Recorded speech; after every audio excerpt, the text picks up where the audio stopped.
News of the people, by the people, for the people. लाडक्या बहिणींसाठी मोठी बातमी, या महिलांनाच मिळणार लाभ। तुम्ही लाडकी बहीण योजनेचा लाभ घेत असाल तर ही बातमी तुमच्यासाठी आहे। राज्यातील महायुती सरकार स्थापन झाल्यानंतर पहिल्या महिन्यातच लाडकी बहीण योजनेचा हप्ता 1500 रुपयेवरून 2100 रुपये करण्याचा अजेंडा असणार आहे, अशी माहिती सूत्रांकडून मिळते।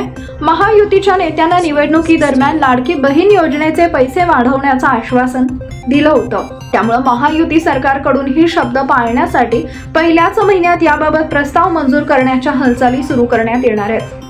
लाडकी बहीण योजनेच्या लाभार्थी महिलांची पुन्हा पडताळणी केली जाण्याची शक्यता आहे, कारण अनेक अपात्र महिला योजनेचा लाभ घेत असल्याची चर्चा आहे। त्यामुळे सरकारकडून लाडकी बहीण योजनेत काही ठिकाणी बोगस आधार कार्डचा वापर झाला आहे का याची पडताळणी केली जाणार आहे। खोटे कागदपत्र देत कुणाकडून फसवणूक केली जात नाही ना याची देखील तपासणी केली जाणार आहे। एका रेशनिंग कार्डवर नाव असलेले कोणत्याही 2 महिला योजनांचा लाभ घेणार आहेत, मात्र पॅन कार्ड धारक तसेच आयकर भरणाऱ्या महिला तसेच जास्त उत्पन्न नोकरदार महिलांना या योजनेतून वगळण्याची शक्यता आहे।